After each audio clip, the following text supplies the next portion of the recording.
नमस्कार। वैसे तो दिल्ली में आज बारिश हुई, सर्दी बढ़ गई है, लेकिन एक मुद्दा ऐसा है जिसने उत्तर भारत में और देश में बहुत गांव-गांव, कस्बा-कस्बा और खासकर छात्रों, विश्वविद्यालय पढ़ाई के जगहों पर चर्चा का विषय बना हुआ है। बात यूजीसी के रेगुलेशन की हो रही है, नए नियम की हो रही, जो 13 जनवरी को गैजेट हुआ है, यानी कि भारत के राजपत्र में आया है, जिसके जरिए उच्च शिक्षा केंद्रों में जाति के आधार पर ओबीसी, एससी, एसटी भेदभाव की शिकायत कर सकते हैं। और इसमें कहा यह जा रहा है कि गलत शिकायत हो तो पेनल्टी का प्रावधान जो पहले था वो हटा दिया गया है, और इसकी वजह से सामान्य वर्ग के छात्रों को के साथ भेदभाव हो सकता है, क्योंकि इसके लिए उनके पास कोई सेफ गार्ड नहीं है।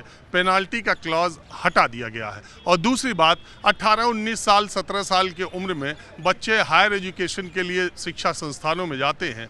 इस नए नियम से उनके अंदर जातीय भावना का प्रचार प्रसार या भाव ज़्यादा बढ़ेगा। इस बीच राजनीतिक दल एक तरह से चुप्पी साधे हुए हैं। वैसे बुधवार से संसद का सत्र, बजट सत्र शुरू हो रहा है और उसके लिए सर्वदलीय बैठक हुई थी, लेकिन सारे राजनीतिक दलों के नेताओं ने बहुत सधी हुई प्रतिक्रिया दी, शायद वोट बैंक का डर हो। वैसे जब ये आज यूजीसी के हेडक्वार्टर्स का घेराव करने की बात कही गई, 28 तारीख को सामान्य वर्ग के छात्रों ने कई विश्वविद्यालयों में अपना विरोध प्रदर्शन रखा हुआ है, उसका ऐलान किया हुआ है। लेकिन शिक्षा मंत्री देश के धर्मेंद्र प्रधान ने कहा कि कोई इस कानून का दुरुपयोग, उन्होंने आश्वस्त किया सामान्य वर्ग के लोगों को कि कोई भी इस कानून का दुरुपयोग नहीं कर सकेगा और किसी के साथ भेदभाव का रवैया नहीं अपनाया जाएगा। दिल्ली में बहुत सारी ऐसी जगह हैं जिसमें देश भर के हायर एजुकेशन के उच्च शिक्षा प्राप्त या उच्च शिक्षा ग्रहण कर रहे छात्र देश भर के उन इलाकों में आते हैं, जिसमें मुखर्जी नगर एक हब के तौर पर देखा जाता है। और बत्रा सिनेमा की चाय की दुकानें शाम को उन्हीं छात्रों के साथ गुलजार रहती हैं। एक राजेंद्र नगर इलाका है। आज मैं मुखर्जी नगर में उसी बत्रा सिनेमा के कैंपस में हूं, जहां छात्र अच्छी खासी संख्या में मिलते हैं।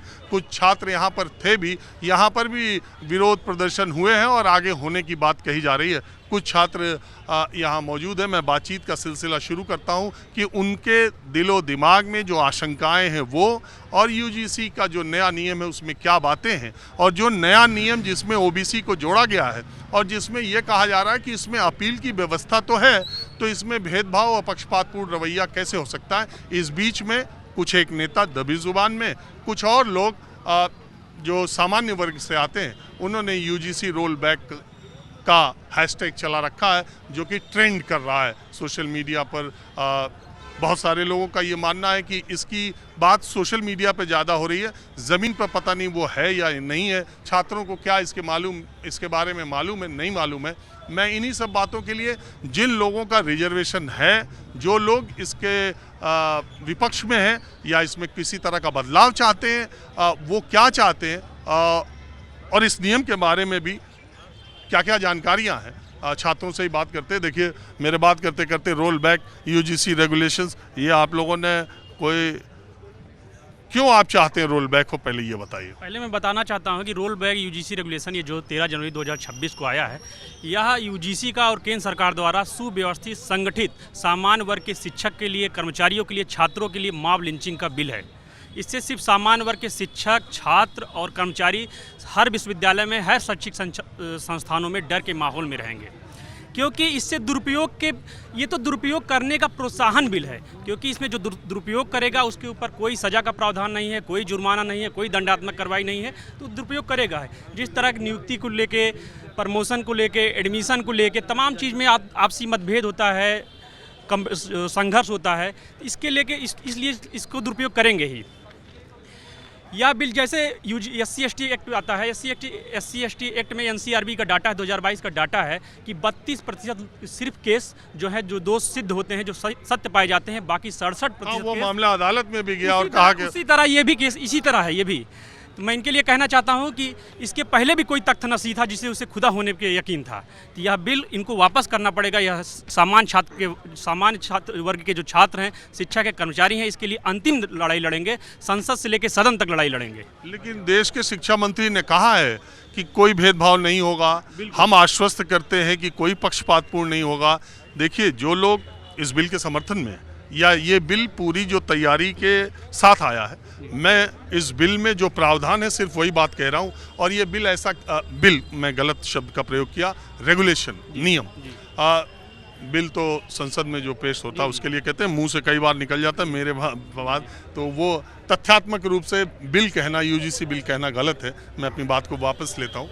यूजीसी रेगुलेशन की जो लोग तरफदारी कर रहे हैं या जो लोग बनाने में इसमें शामिल थे, उनका ये कहना कि जातीय आधार पर भेदभाव जिन वर्गों के साथ रहता हुआ है या होता है, और जातीय आधार पर जो वर्ग इस देश के समाज में शैक्षणिक, आर्थिक और सामाजिक रूप से पिछड़े हुए हैं, सेफगार्ड उन्हीं को देने की आवश्यकता है। ये उनका तर्क है। क्या यूजीसी, क्या केंद्र सरकार यह सुनिश्चित कर पाएगी कि भेदभाव सिर्फ सामान्य वर्ग को छोड़ के बाकी सबके साथ होता है? सामान्य वर्ग के साथ भेदभाव नहीं हो सकता है? SC ST में ही विष्णु तिवारी का केस, जो 20 साल जेल काट के आए हैं, उसके बाद वो दोषमुक्त पाए जाते हैं, उनका 2 भाई खत्म हो जाता है, उनके घर खत्म हो जाता है, उनके पिताजी खत्म हो जाते हैं, उनका 20 साल कौन वापस करेगा? इसी तरह इस बिल का दुरुपयोग होगा, इस रेगुलेशन का दुरुपयोग होगा। ये कैसे आप सुनिश्चित कर पाएंगे? ये तो सिर्फ जाति संघर्ष का, जाति अखाड़ा बनाने के लिए विश्वविद्यालयों का एक बिल लाया गया है, एक रेगुलेशन लाया गया है, जिससे विश्वविद्यालय शैक्षिक संस्थान सिर्फ जाति संघर्ष का अखाड़ा बन के रह जाएगा। तो जो इसके पक्ष में, जो लोग इसका कह रहे हैं कि सामान्य वर्ग को ऐसा क्यों लगता है कि उन्हीं के खिलाफ शिकायत होगी? SC OBC के खिलाफ भी तो शिकायत कर सकता है। महिलाओं को भी अधिकार दिया गया है। महिलाएं, कोई जरूरी तो नहीं है कि OBC SC ST ही हो, वो सामान्य वर्ग की हो सकती हैं, वो भी किसी के खिलाफ। दिव्यांगजन SC ST OBC का हो, ये तो कंफर्म नहीं है। हाँ, आप वो बात कह रहे हैं। ये भेदभाव इसलिए होता है कि जो इसका समता सेंटर बनेगा, हर विश्वविद्यालय में, हर संस्थान में जो सेंटर बनाएंगे, उसमें कोई सामान्य वर्ग का, हमारा प्रतिनिधि, सामान्य वर्ग का कोई प्रतिनिधि नहीं रहेगा जो हमारी बात सुन सके। भेदभाव आपको कैसे पता? ऐसा तो देखिए, मैं अब इसीलिए, आप चूंकि, हाँ, इस बिल, पहले जो मैंने बिल पढ़ा, ये 14 पेज का बिल है। एक्ट यार, बिल फिर गलत हो जाएगा। अगर हम ही लोग बिल कहेंगे तो आम लोग भी कहेंगे। जो एक्ट हमने 14, पहली बात तो मैं जो बच्चे जो विश्वविद्यालय, जैसे हम लोग इलाहाबाद विश्वविद्यालय के छात्र हैं, वर्तमान में सिविल सर्विसेज की तैयारी करते हैं, तो मैं कुछ माता गार्जियंस को और उन बच्चों को, जो हमारे छोटे भाई बहन हैं जो इसमें विश्वविद्यालय में पढ़ रहे हैं, उनको बताना चाहूँगा बिल क्या है। इस बिल को मैं जैसे सारांश बताऊंगा, क्योंकि 14 पेज का ये बिल है, तो बिल को पूरा बताना तो संभव है नहीं। तो बिल में 20 ऐसे क्लॉज हैं, काखा गाघा करके ऐसे 20 क्लास लिखे गए हैं, जिसमें ये लिखा गया है कि आप कैसे अपनी शिकायत को दर्ज कर सकते हैं, किन किन कारणों से। ये है तो 20 ऐसे SC ST OBC जो सारी चीज़ें हैं जो व्यवहारिक रूप से सभी लोग जानते हैं। उसके बाद दूसरा है कि कमेटी कैसे बनेगी। कमेटी में एक उसका प्रदेश अध्यक्ष होगा, 3 जो है जो मतलब फैकल्टी मेंबर होंगे, जो प्रोफेसर होंगे, 3 होंगे। महिला अनिवार्य हैं, 2 महिला मेंबर्स होंगी। ऐसे कर 2 महिला नहीं, 1 महिला मेंबर होंगी।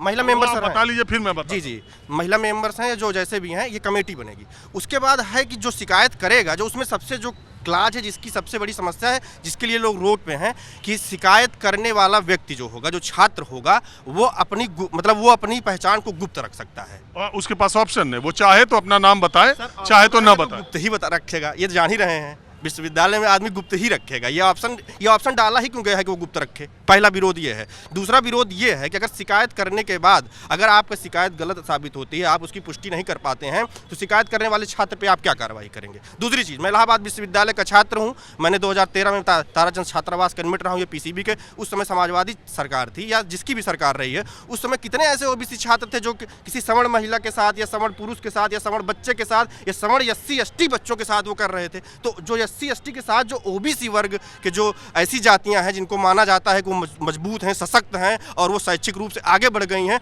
उनको कैसे आप कैटेगराइज कर पाएंगे? उनको कैसे अलग कर पाएंगे? आपने ये क्लास में क्यों नहीं डाला कि अगर SC के साथ कोई OBC बच्चा ऐसा करता है तो चलिए। दूसरी बात, मुस्लिम बच्चा है कोई, एक बात कह रहे, SC शिकायतकर्ता जातीय आधार पर, जातीय भेदभाव में SC भी कर सकता है, ST भी कर सकता है और OBC भी कर सकता है। पहले 1 मिनट, SC ST तक था, उसमें ये कहीं नहीं, अगर आपने पढ़ा होगा, कि SC ST छात्र OBC के खिलाफ नहीं कर सकता। ऐसा नहीं है, ये कर सकता है सर। दूसरी चीज, 2 मिनट हमारी पूरी बात कहूँ।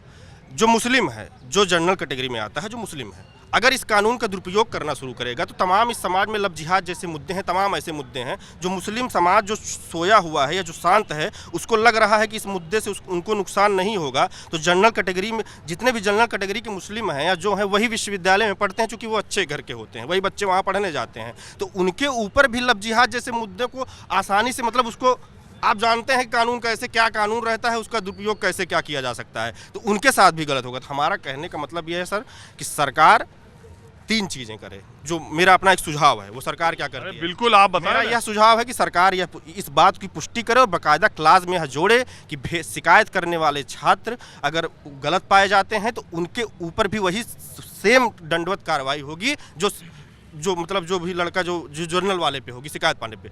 दूसरा उसमें जो है तीसरी चीज़, अब थोड़ा सा मैं इसको और मोल्ड करना चाहता हूँ राजनीतिक रूप से। नरेंद्र मोदी जी जब प्रधानमंत्री बने थे देश के, तो उन्होंने कहा था कि 75 साल के बाद कोई एक्टिव पॉलिटिक्स नहीं रहेगा, एक्टिव पॉलिटिशियन नहीं रहेगा, वो मार्गदर्शन मंडली में कहा नहीं था, वो अघोषित उस समय। तो मैं उनसे भी कहूँगा कि अपने पार्टी के अंदर, कबीरदास जी कहते थे कि हम घर जाड़ा आपना लिया मुरारा हाथ, अब घर जारू ताश के जो चले हमारे साथ। हमको बुराई अपने घर से समाप्त करना शुरू होगा, उसके बाद मैं उसको समाज में शुरू करूंगा। तो उनको अपने पार्टी में पॉलिटिशियन इक्विटी कमीशन लागू करना चाहिए, जिससे 75 साल तक के बाद कोई एक्टिव पॉलिटिशियन न रहे। उनको इसको अपने पार्टी में भी नियम लागू करना चाहिए। दूसरी चीज़, अगर यह कमीशन सरकार अगर इस रेगुलेशन को वापस नहीं लेती है तो हम लोग इस स्तर की, इसकी लड़ाई जिस स्तर तक होगी, हम लड़ने के लिए तैयार हैं। हाँ बोलिए, सब लोग बोलिए, तो मैं तो आप ही लोगों से राय लेने आया ही हूँ। हाँ बोलिए, आप क्या कह रहे हैं? मैं ये कहना चाह रहा हूँ इस पूरे मुद्दे में, मेरा नाम अभिजीत चौधरी है, मैं दिल्ली यूनिवर्सिटी का भी छात्र हूँ। मैं जाट समाज से आता हूँ, तो जब दिल्ली यूनिवर्सिटी में आऊँगा तो मैं सवर्ण में आऊँगा। पर मुझे एक बात बताइए, अगर मैं लेकिन आप मेरठ यूनिवर्सिटी में जाएंगे तो यहाँ ओबीसी आएंगे। मैं ओबीसी आऊँगा, तो फिलहाल मैं दिल्ली यूनिवर्सिटी में पढ़ता हूँ, तो मैं यहाँ की बात करूँगा।